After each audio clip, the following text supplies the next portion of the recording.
Okay, Paris, we'll start with questions for the players. Raise your hand, we'll get mic to you. Yeah, I guess for both of y'all, just defensively in the second half, what did y'all struggle to execute and what allowed them to kind of get going?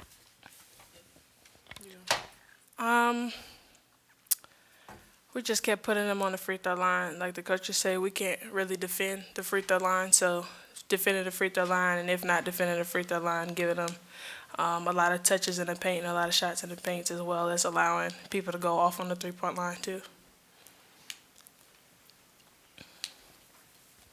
To both players, the turnovers, how much of it was them and how much of it was you, as far as all those turnovers today?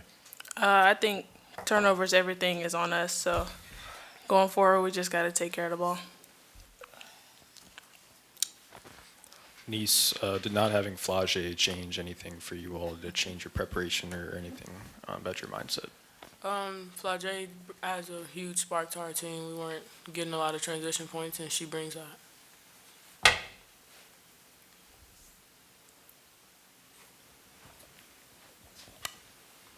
Aneesah, I'll ask you, I know the game itself and how it ended is not what you wanted, but you did achieve a very special personal milestone. So you could just talk about what it means to you to be the second ever women's player to record 100 career double-doubles. I would say it means a lot to me and my family.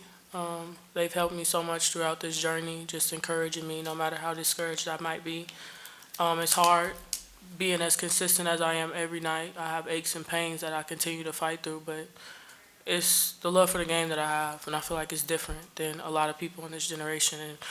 And no matter what people throw at me, I'm going to overcome it. And I feel like I've showed that throughout my whole life, since I've been younger to now.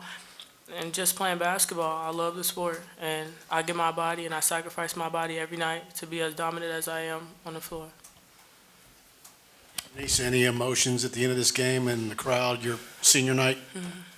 It was a lot of emotions. Of course, seeing my teammates cry, I've been able to create a great bond with my teammates, be there for them when they're going through trials and tribulations, and just have their back throughout the process of the season. It's not just basketball, but we are human. We go through life things, and just being there for them. But one very emotional thing for me was just my mother just telling me, of course, like she always tell me every day she's proud of me, but to just keep doing what I'm doing, and I'll receive the outcome that I want. I just have to continue to prosper and work.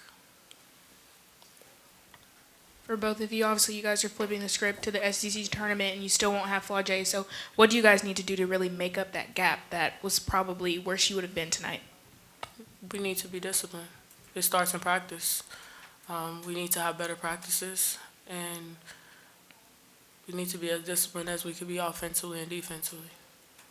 I think we just need to defend. Flage brought a defensive mentality or a defensive presence to the floor, defending, rebounding, all that. So we just need to bow our necks to be able to guard the people in front of us. Okay, time for one more with the players. For either of you, have you identified anything that you need to work on, improve upon, and fix that came from the last two games that you can carry over into the postseason? Discipline, being disciplined, keeping a lead and extending the lead, defending without fouling, offensive rebounding period, not just depending on East to do it all. So, yeah. All right, girls, thank you. All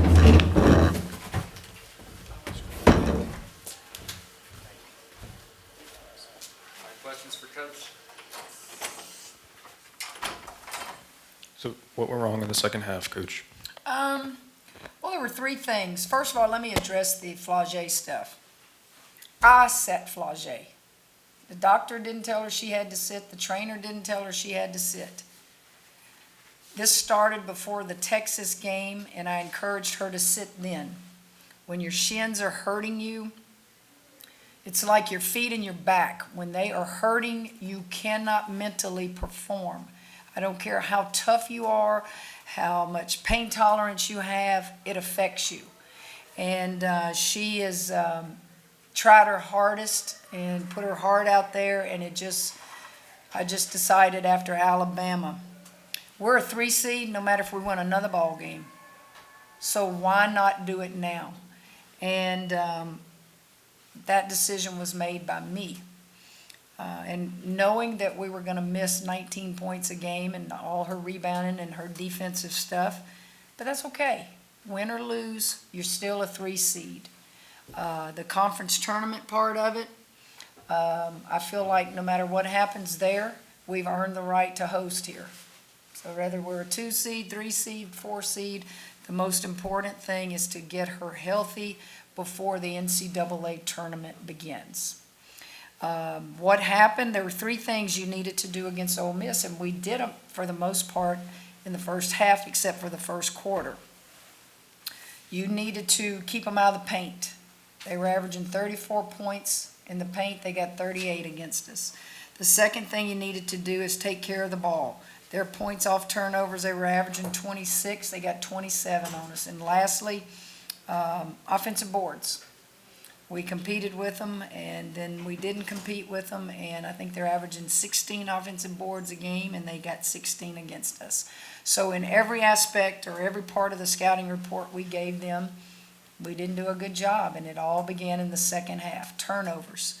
You had just turnovers. I mean, you can't win in anything in sports turning the ball over, and we did it at the beginning of the third quarter. We did it at the beginning of the fourth quarter. Second quarter, we didn't do it as much, and so consequently, you went in with a lead at half.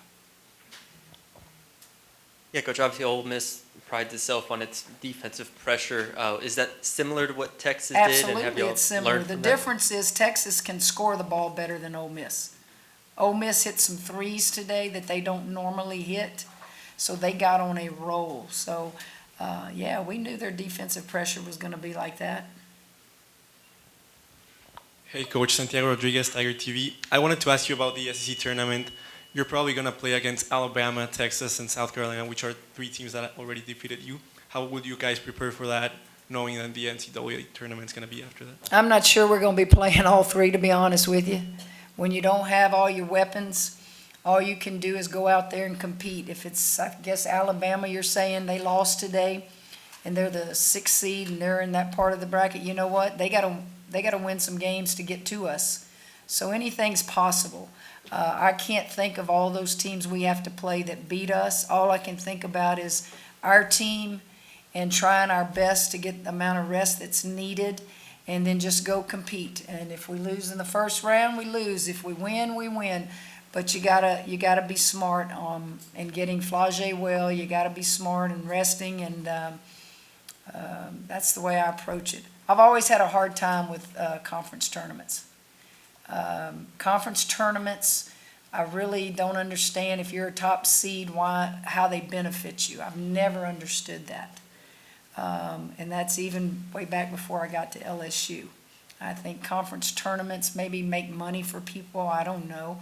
I think conference tournaments are good for Cinderellas, but how many Cinderellas do you really have in the women's game?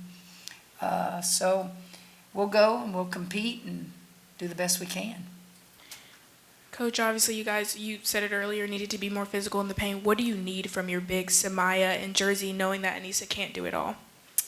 Well, you gotta, when you got people burying you, do you understand what I'm talking about? When they bury you and you're behind and you got 2 feet in the paint, nothing good happens. You're either gonna foul or they're gonna score.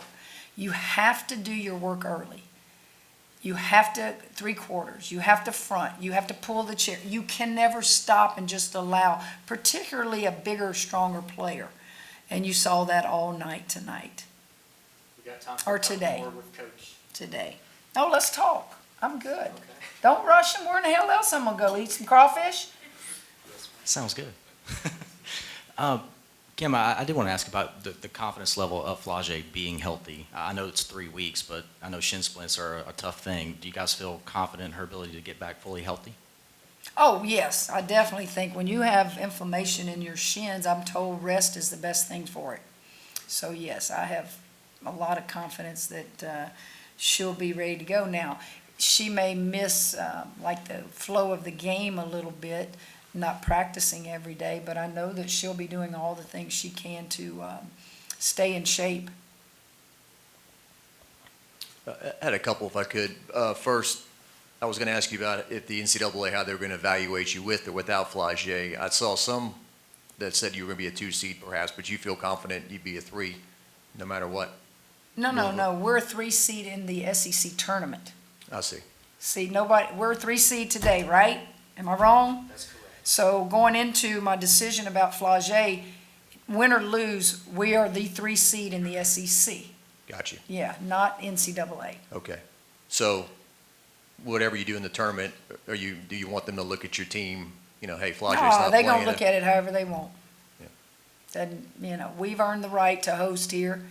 And I don't think that you put much stock necessarily in a conference tournament unless it's just a finite deal between, 2 teams that might have been co-champs, or does this one get a 1 seed or 2 seed? I don't feel like anything we do in the conference tournament, even if we lost the first game, is going to affect us hosting here. We have a great body of work, and Flagey will be back. Sometimes, I guess, in the past, they have not seeded people based on season-ending injuries, like a torn knee and all that. That's not what's going on with Flagey at all. And the turnovers, you said they cost you the game. So why the turnovers? What are you seeing? What needs to improve them?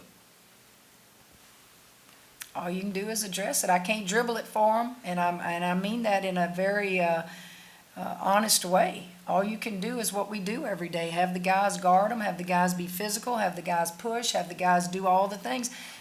You got to go do it. You got to take care of the ball. And that's really what cost you the game, was the turnovers. You lost the 13, I think you went up 15 initially, but then you just turned it over and turned it over and turned it over, and consequently, they won the game. Morrow talked about aches and pains, of course, Flagey with the shin splints. With these double bye, do you maybe think about pulling back in practice or take an extra day? We don't go. That's the hard part for a lot of coaches this time of year, is how hard do you go? You can't go out there and go hard. But then you've got a different lineup now. Maybe a couple of them need to be going hard. Maybe they need to be pushed. But as a team, you have to be cognizant of the fact that it's been a long season. It's been a good season. And let's just be smart here.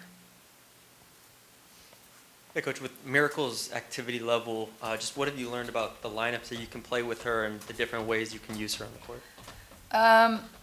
Well, Miracle brings a lot of energy. She I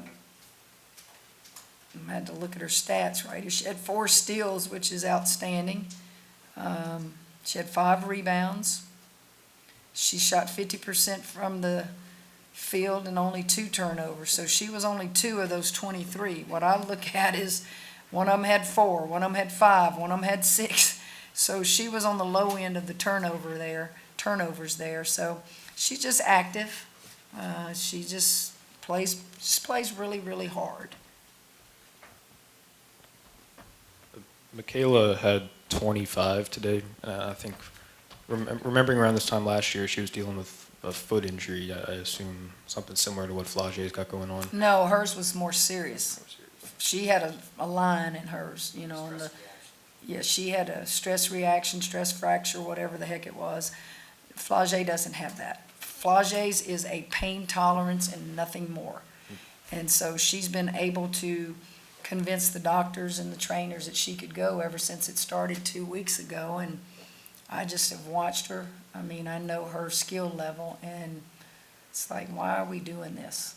You're not going to, with her and winning, you're not going to increase your seed at the SEC tournament, and losing without her is not going to make it worse. So shut her down, and that's what I did. Yeah, and so with Mikaylah, if you look back at last year at this time, what's different about her game now, and what is she providing you now that she wasn't giving you last year around this time? Well, I think she's more confident. I think freshman year is your most difficult year, and she got a lot of experience as a freshman, played a lot of minutes. So I think she's more confident. What I feel bad about as her coach is I'm having to ask her to play multiple positions. And I just don't think that that's fair. But she takes it like a trooper. and she does whatever you ask her to do. And she's just a baller, and I really appreciate that I can ask her 1 minute to be the point guard, and the next minute to be at the wing, and then the next minute to be at the 4, and she seems to be able to handle all of it. You had a big crowd to see your seniors and honor your seniors. What did you think about that ceremony, and just what do you think about the entire class, including people like Amani who don't play a ton but are important to the program? Well, I've told you the basketball side of losing today, but the part I do feel for are the seniors losing on their senior day. The saddest day of your life is when you hang that jersey in that locker and you can't ever put it on again, and some of them won't ever put it on again when they leave college. The other thing was this team had a chance at history. If they had won 28 games this year, that's the most ever in the history of this program in a regular season. This team, not the team that won the Natty, not the team that had Angel Reese last year. This team had a chance to do that. And that moment is lost and gone. And then just losing 2 in a row. And especially at home. I feel bad for that, but I'm not going to become devastated over it. I'm not going to, throw them under the bus. I'm not going to, we got to deal with what we got to deal with Flagey, and we got to deal with what we got to deal with. And where we're deficient, some spots on the court, you deal with it and you just keep going. We've had a great year, and we're going to keep trying to win more games. We good? Thank y'all.